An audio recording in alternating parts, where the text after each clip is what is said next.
We have lots to discuss here in today's video, including all kinds of NHL trade rumors. Tonight's rumors focus on a variety of teams, including the Ottawa Senators, Detroit Red Wings, New York Rangers, Philadelphia Flyers, the Montreal Canadiens, and the LA Kings. We have a signing to discuss in Vegas, news from the NHL waiver wire, big update on Brady Tkachuk, who ended up having surgery today, and an interesting update as well on Team USA's Olympic roster hopefuls. We'll discuss all that and more coming up next. So welcome back to another video here at Top Shelf Hockey. As I mentioned, we have all kinds of things to talk about here today. We're going to first start with a few updates around the NHL, then we're going to get into a bunch of the rumor mill activity as well. So let's start first with a couple of things we talked about in a prior video. I just want to quickly recap what happened in case you missed that. There was activity on the NHL waiver wire for the second straight day. We saw another depth defenseman get picked up. Yesterday we had the Panthers taking Donovan Sabrango from the Senators. Today we have the San Jose Sharks claiming Vincent Iorio from the Washington Capitals. The Sharks themselves have put through a bunch of defensemen on waivers, and I know they're trying to kind of redo and revamp their blue line. I think it's fair to say that a big chunk of the San Jose blue line, minus a couple youngsters, are pretty much all available, whether it be Ferraro, Klingberg, or a bunch of them there are all likely going to move sometime throughout the season. As I mentioned as well, one of the bigger news stories today is that the Vegas Golden Knights have signed goaltender Carter Hart. Of course, this time it didn't come with a contract, though. It's only to a PTO. There was a lot of speculation that Carter Hart will be getting a 2-year contract with Vegas, and there's still some that think that there's a good possibility that's going to happen, but to be honest, I think this is a much smarter route for Vegas to take. I think the plan here is to allow him to practice for a little while and then to be able to play in the American Hockey League for a little bit of time as well, get a few games just to make sure that they feel he's still a capable, NHL quality goaltender.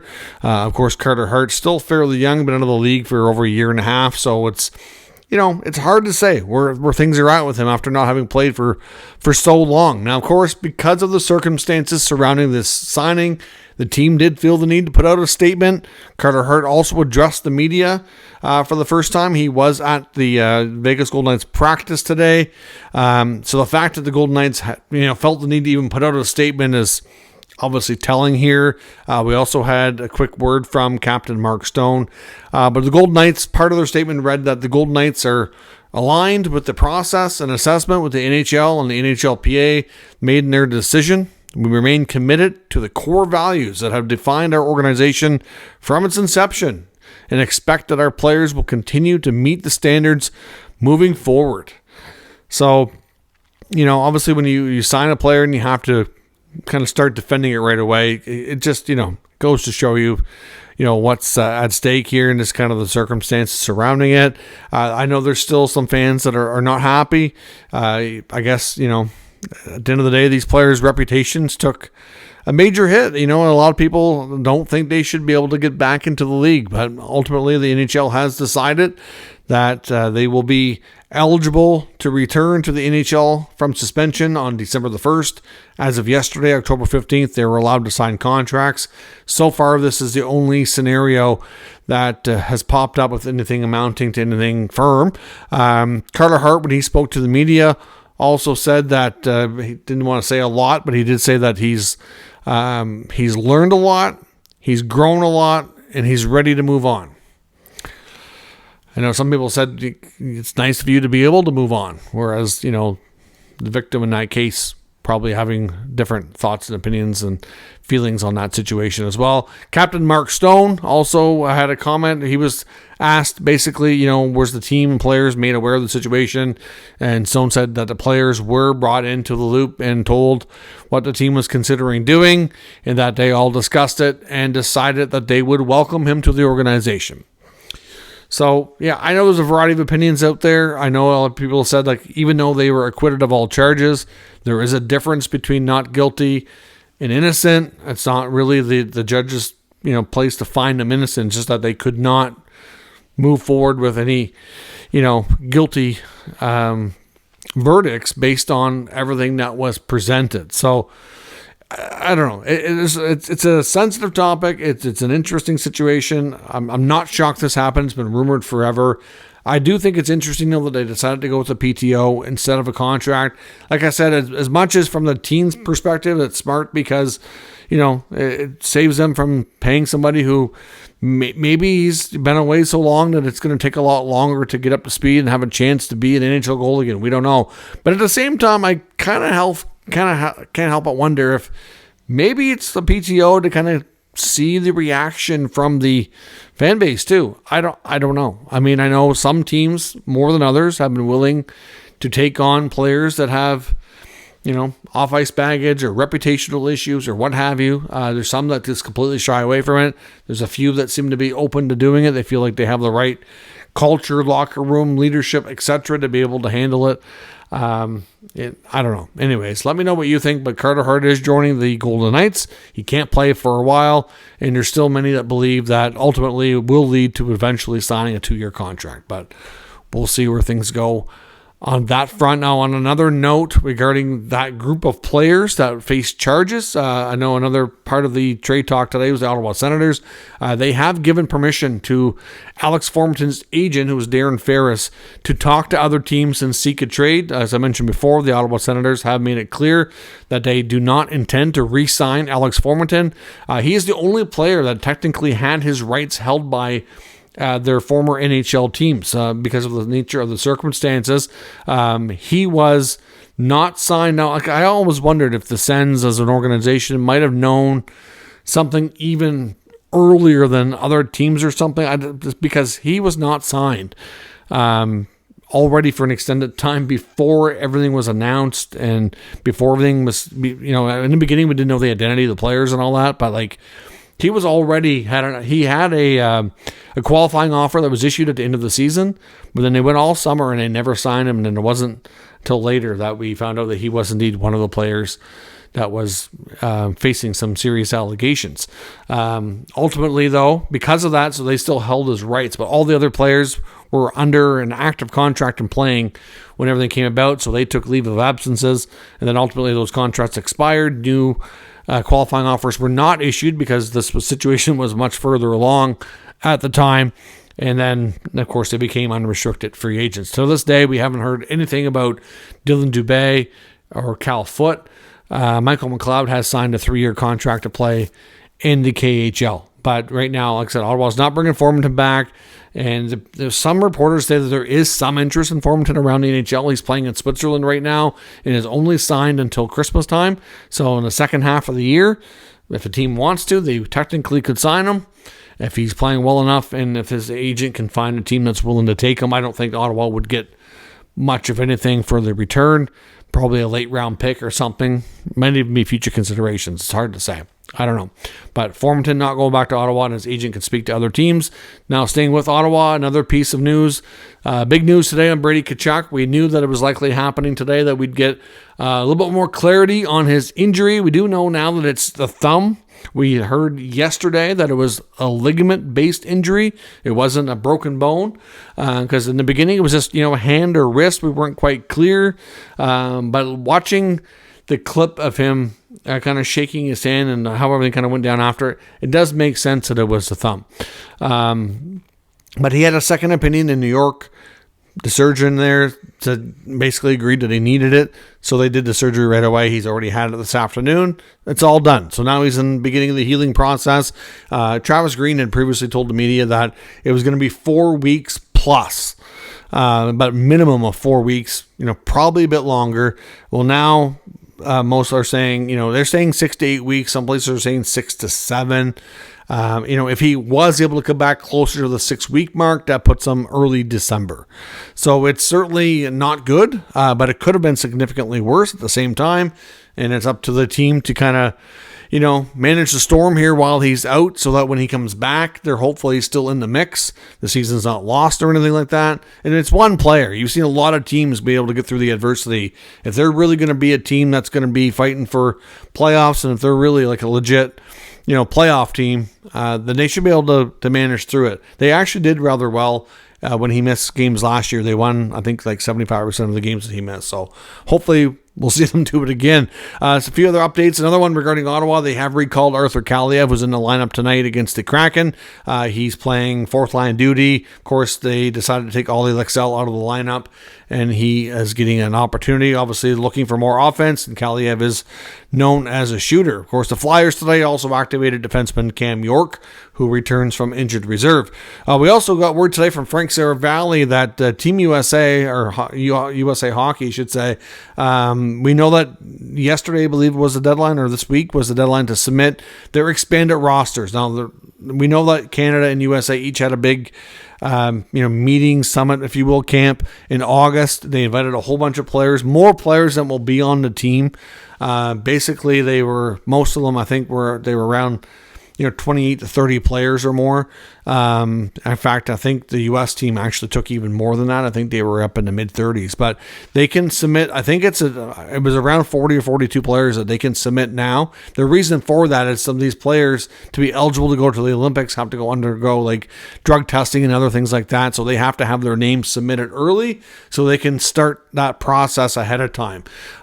So we did learn that Team USA did add a few extra names to their preliminary expanded list that were not invited to that camp in August, and that includes Habs defenseman Lane Hutson and a couple of Canucks with Brock Besser and goaltender Thatcher Demko. So I'm sure those guys are happy to be known that they're now officially in the mix. So we don't know the full list of players that U.S. and Canada and the other countries submitted for that Olympic tournament, but there's likely going to be at least a handful of players in each country that were not at those camps that are going to be on this list and theoretically be eligible. Whether or not they'll get in on the roster, it's hard to say. We'll have to wait and see what happens. Now, a bunch of rumors here today. We'll start with the LA Kings. Adrian Kempe, we know, is one of their top players, needing a new contract for after the season. Needs an extension if he's going to stick around. He is a pending UFA. Dave Pagnotta is reporting today that essentially there's other teams out there that are going to be willing to pay this guy no problem. And if the team essentially needs to accept the fact, and Ken Holland, the GM, that his number is going to start with around $11 million. There were reports that talks in the summertime really didn't get them all that close to getting a deal done. And at the time, he was looking for around $10 million. The team was hovering around $9 million. So it was about $1 million gap between what each side was reportedly looking for. And then after the market kind of reset, we saw some of these other top forwards sign contract extensions during training camp or as the season started. It kind of changed that number. The comparables that you could use for Kempe now, all those numbers went up with a rising cap.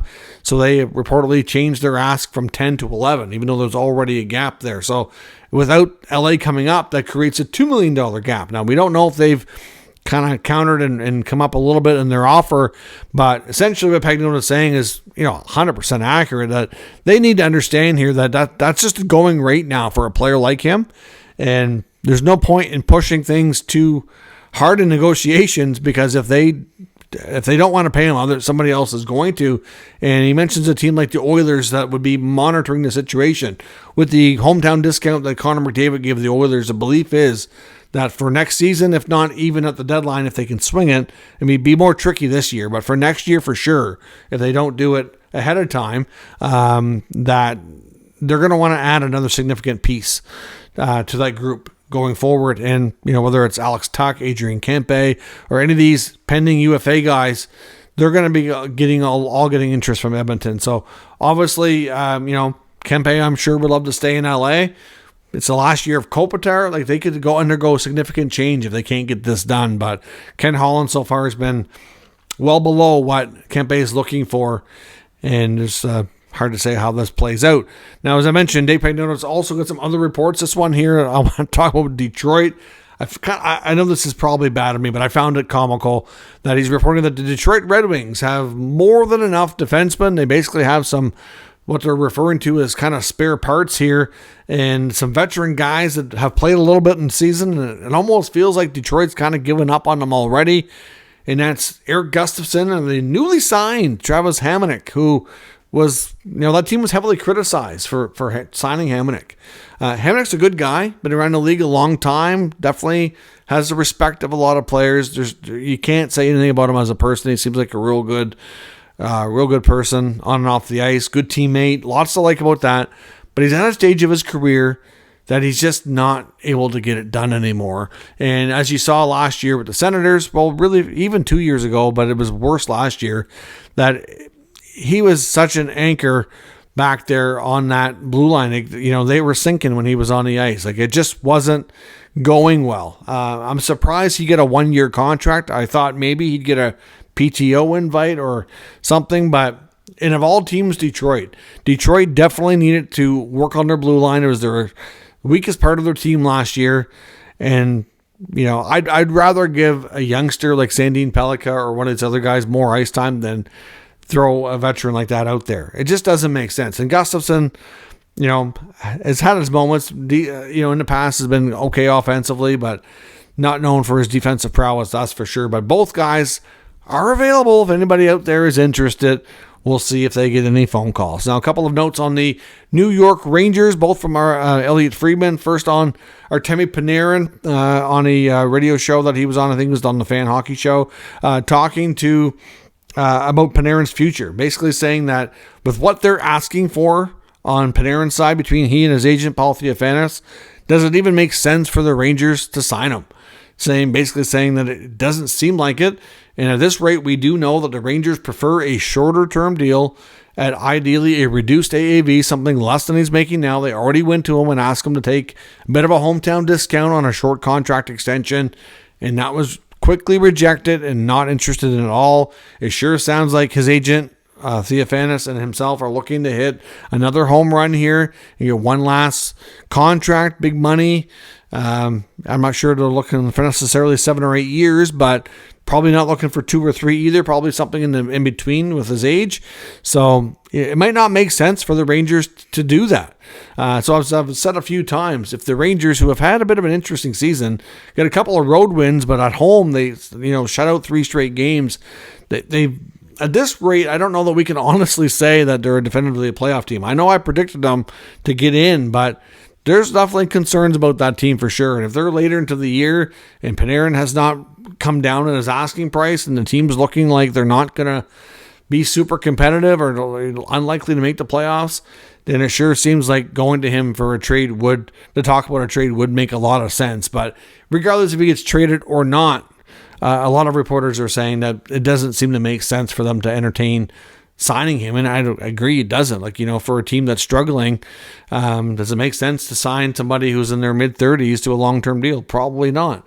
The same goes for Brendan Hoffman, of course, who's on the opposite end of the spectrum when it comes to his age, but Friedman's also reporting that he's getting a fair bit of interest after not making the team yet again, getting cut, being sent to the AHL. It's believed that, where they do have a lot of wingers and on the Rangers team, that it's time for a fresh start. Teams are calling, and it's believed that they're quite likely considering getting him a fresh start somewhere else. I know I've seen some people suggest maybe Toronto was looking to do the same thing with Nick Robertson. Maybe there's a swap there. Maybe that's the case, but I'm not so sure because I don't know that they're going to want to trade him for another winger. I think they probably would look for a different type of player coming back. Maybe they get a draft pick. I'm not sure. But if they do try to get a roster player or another, comparable prospect, I would suggest they'd probably be looking at a different position, but we'll have to wait and see. But it wouldn't be shocking to see Hoffman moved. Dave Pagnotta is also reporting on the Flyers, which we did touch on earlier this week, about Owen Tippett. Tippett is a player that teams are definitely keeping an eye on, and he expects the interest to pick up on him here as the next several weeks of the season goes along, as teams, especially for ones that discover that they could use some more scoring. Owen Tippett is more of a shooter, shot first kind of guy, can put the puck in the net. May not love the contract though, which is going to be obviously a big part of trading him, is accepting what he signed for the next number of years. But again, a player that the Flyers, I don't think, are absolutely married to. They're not in love with how that contract extension has worked out so far, and I'm not sure that they see him as being a long-term fit there at this point. Like I said, he was the centerpiece going to the Flyers in the Claude Giroux trade when he went to Florida before he was a free agent. And at this point, he's worked out, got some good years there, decent years, but I don't know that he's going to quite work out to be the player that they kind of hoped. I think they had big aspirations for him to be a big-time goal scorer, and he's been okay, but hasn't quite lived up to that hype, and it might be time for him to get a fresh start as well. But again, a player that the Flyers are open to moving, but not a given. There's nothing imminent or anything like that. It's just a player that some insiders like Pagnotta expects that the interest in him will pick up as teams start looking for scoring help for those who need it. And in Montreal, is it possible that Patrik Laine might be playing his way out of Montreal? I mean, I know when he first arrived, he was scoring a bunch of power play goals, talked about how happy he was, enjoying the game again, loved the city, was really taking accustomed to getting in with that group and getting to know the city. And it just seemed like he was happy and healthy. And once he get back, I know he had the preseason injury last year, but when things get going, like, okay, maybe this is going to work out here. But this season hasn't been great. And I know, besides the power play goals last year, there was definitely concerns. I mean, he's not getting a ton of 5-on-5 ice time. There are times when he's starting on what appears to be like a fourth line. Not getting power play 1 time right now, more power play 2. It just seems like he leaves the coaches wanting more. And I think it's fair to say that Marty St. Louis is definitely challenging him, wants to see more pace, wants to see more, commitment to playing the right way, two-way hockey. And, that's been the knock on Laine for a long time, is defensively there's not much there. The effort level at sometimes doesn't seem like it's where it should be. The guy can shoot the puck with the best of them, when he's set up properly in the power play. But like I said, if you take away those power play opportunities last year, because like I said, he's got a wicked shot, but there was definitely parts of his game that just leaves you wanting more. And if you look back at some of the clips when he first came to the NHL, I don't know what happened to this guy. Like, he's big, he's like 6'4", should be pretty strong. Like, he's not super thin or anything like that. Like, I don't know. I mean, he's not the absolute greatest skater or the fastest skater, but like is not horrible either. Like, I don't know what to make of him. They're definitely, like I said, he's just a player that you see a lot of potential, and it just leaves you wanting more a lot of the times that you watch him. And for what he's making for money, I just don't think that contract makes sense for Montreal to continue on with.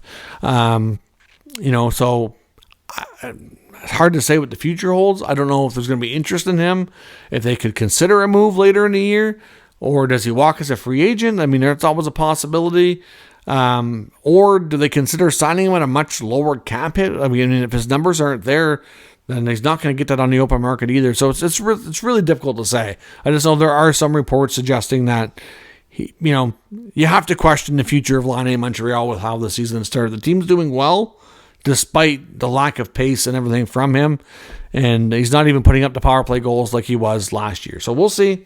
I've been saying for a long time, I don't see a long-term fit, but hopefully maybe he'll prove us wrong. Maybe things will change and he'll pick up the pace and start scoring at a better rate again. Let me know your thoughts on all of today's news and rumors in the comments. We'll discuss further. If you're new to the channel, make sure you subscribe and stick around. We'll keep you up to date with all the news, rumors, and analysis of all 32 NHL teams. Thank you for watching, and I'll catch you next time.